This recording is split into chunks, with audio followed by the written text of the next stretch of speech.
lời nét chôm chôm đó là thực đây khang đồn lỗ sốc tôn khaiกับពងធំđâyទាំងអស់គឺ15ម៉ាតាអញ្ចឹងណាដែលប្រើជាមួយឈុតពណ៌របស់យើងបាទវគ្គនេះដែលយើងត្រូវបាញ់បាយជាមួយនឹងឈុតពណ៌របស់យើងគឺឈុតបាស៊ូណាបាទមកឥឡូវយើងលើកឈុតបាស៊ូយើងនេះបាទនេះបាស៊ូបាទ clear ដីឲ្យកន្ទើបាទបាញ់3មុខនេះបាទនេះបាទស្រូវនេះល្អបងហើយបាទនិយាយពីដើមដងវិញគឺរឹងធំល្អហើយស្អាតមែនទែនស្លឹកអត់លេងណាបាទស្លឹកលក្ខណៈមួយគឺបែបធម្មជាតិតែម្ដងបាទគឺណែនប៉ែសពេញស្រែណានេះបាទហើយធ្វើស្រូវនៅរដូវវស្សានេះបាទបងសឹងតែច្រឡំបាទស្មាននៅរដូវប្រាំងហើយនេះបាទព្រោះអីវាល្អពេកអញ្ចឹងណាបាទនេះល្អខ្លាំងហើយនេះ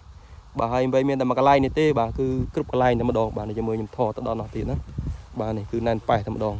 ហើយស្រូវនេះ15ម៉ាតានោះទៅដល់នោះបាទគឺធំអញ្ចឹងណាបាទ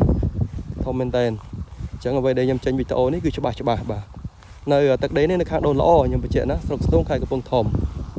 បាទនោះដ្រូនកំពុងទៅហោះបាញ់ហ្នឹងបាទនោះដ្រូនបាទអញ្ចឹងណាបាទកំពុងទៅហោះបាញ់ហើយបាញ់ទាំងថ្ងៃហ្នឹងហើយបាទម៉ោងចូល2:10ហើយនេះបាទជិត2:10ហើយបាទអញ្ចឹងណាបាទនេះ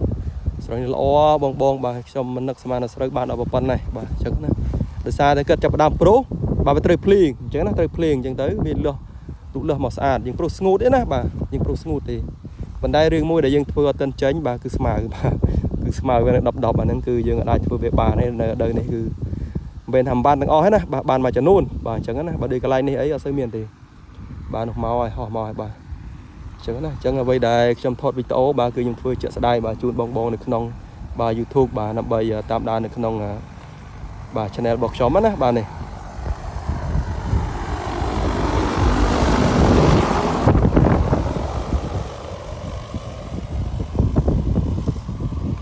រៀងគិចដ្រូនទៅយាយបងបាទព្រោះអីលាយឆ្នាំសិនអត់ដែរ